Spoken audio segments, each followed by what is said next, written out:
ఉంటుంది. విఠల్ గారు చెప్పండి, ఈ పంచాయతీలో మీరేటి వైపు? ఇక ఇప్పుడు అధికారులకు 6 గ్యారెంటీల పేరు మీద హామీలు ఇచ్చి 10,000 నుంచి 15,000 పెంచుతామని హామీ ఇచ్చి గెలిచింది కాంగ్రెస్ పార్టీ.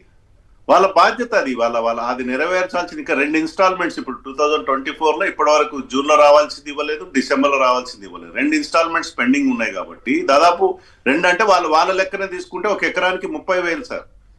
2 ఇన్స్టాల్మెంట్ వాళ్ళ లెక్క తీసుకుంటే ఎకరానికి 30 సంవత్సరానికి 30,000 రూపాయలు అవుతుంది. మరి డెఫినెట్ గా ఈ కండిషన్స్ అనేది డెఫినెట్ ప్రజల నుంచి తీవ్రమైన వ్యతిరేకత వస్తుంది.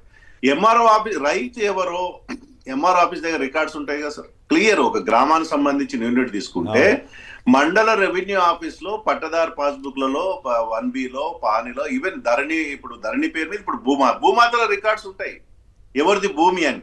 అది పోడు భూమి, వ్యవసాయేతర భూమి, వ్యవసాయానికి అనుకూలమైన భూమి కూడా రికార్డు ఉంటుంది. అది మెట్ట భూమి లేకపోతే ఇంకో రకమైన భూమి, అన్ని రికార్డ్స్ ప్రభుత్వం దగ్గర ఉండగా ఇవాళ మళ్ళీ ప్రజల దగ్గర మీరు దరఖాస్తు పెట్టుకోండి ఇస్తామంటే ప్రజల నుంచి తీవ్రమైన వ్యతిరేకత. దరఖాస్తు అంటేనే ప్రజలు భయపడతారు సార్. ఊర్లలోకి వస్తారు, మళ్ళీ వాళ్ళకి ఇంత అంట చెప్పుకోవాలి, ముప్పుగా డబ్బులు ఇస్తేనే దరఖాస్తు అప్లోడ్ చేస్తామని రకరకాలు ఉంటాయి గ్రామాలలో మనం చూస్తున్నాం. సో అట్లాంటి ప్రజలకు ఇబ్బంది పెట్టకుండా, రైతులకు ఇబ్బంది పెట్టకుండా వాళ్ళ దగ్గర ఉన్న రికార్డ్స్ ఏవైతున్నాయో ఆ రికార్డ్స్ అనుగుణంగా రైతు భరోసా ఇవ్వాలి సార్. మీరు కొండల గుట్టలకు వేయకండి, ఎవరు దాన్ని హర్షించరు. ఇప్పుడు మల్లారెడ్డి గత ప్రభుత్వం మల్లారెడ్డికి రైతు బంధు చేసిండ్రు, ఇంకా పెద్ద పెద్ద ఫామ్ హౌస్ లో రైతు బంధు ఉంది. అట్లాంటి వాళ్ళకి పక్కకు పెట్టండి. వ్యవసాయం చేసిన పేద రైతుకి ఒక లిమిటేషన్ అని పెట్టుకుంటే అభ్యంతరం లేదు. పేద రైతుకి డెఫినెట్ వాళ్ళు చెప్పినటువంటి రీతిలో 10,000 నుంచి 15,000 రూపాయలు ఎకరానికి ఇస్తామన్నారు.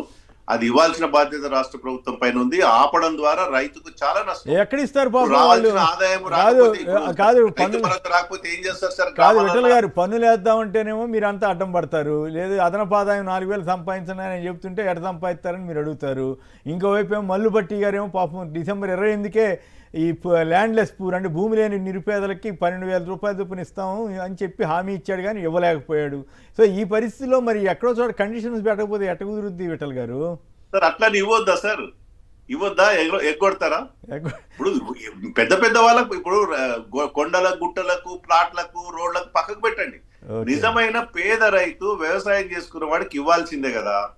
ఇవ్వకపోతే రైతు ఏం చేస్తాడు సార్? మనకు తెలుసు, తెలంగాణ ప్రాంతంలో మిత్తుల కోసం ప్రైవేట్ దగ్గరికి వయసుల దగ్గరకో లేకపోతే వడ్డీ వ్యాపారుల దగ్గరకో పోయి తెచ్చుకుంటారు కదా, 3 రూపాయలు 5 రూపాయల బిత్తులు. ఆ బాధ ఉంటది కాబట్టి ప్రభుత్వం వెంటనే రైతు భరోసా ఇవ్వాలి. ఇప్పటికే లేట్ అయింది. 2 ఇన్స్టాల్మెంట్ ఏకకాలంలో వేయాలని మేము డిమాండ్ చేస్తా ఉన్నాం. రుణమాఫీని ఇట్లనే కటింగ్స్ చేసి మరి అంటే ఇక్కడ ఒక చిన్న డౌట్ వచ్చింది విఠల్ గారు. ఏజెన్సీ ఏరియాలో అటవులు తర్వాత కొండలు వీటిల్లోనే ఎక్కువగా సాగు చేస్తారు కదా, మరి వాళ్ళకు కూడా ఇవ్వకుండా ఎగ్గొట్టే ప్రమాదం ఉండదా? ఇప్పుడు క్లియర్ సార్, రైతు భరోసాగా రైతు బంధు ఎవరికి వేస్తారంటే పట్టాదారు పాస్బుక్ ఉన్న వారికి, పట్టేదారికి వేస్తారు సార్. పట్టా లేని వాళ్ళకు సహజంగా ఇప్పుడు పోడు భూములు ఉన్నాయి, పట్టాలు ఇవ్వమని మేము డిమాండ్. అదే కదా ఇప్పుడు రైతులకు వ్యవసాయం సాగు చేసుకుంటారు. వచ్చింది 4 లక్షల ఎకరాల అడవి భూమిని పట్టదారు పాస్బుక్లు ఇవ్వాలి కదా సార్.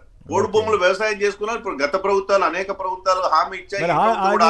ఇచ్చే లోపు రైతు భరోసా అయితే రావడం కష్టమే కదా వాళ్ళకి.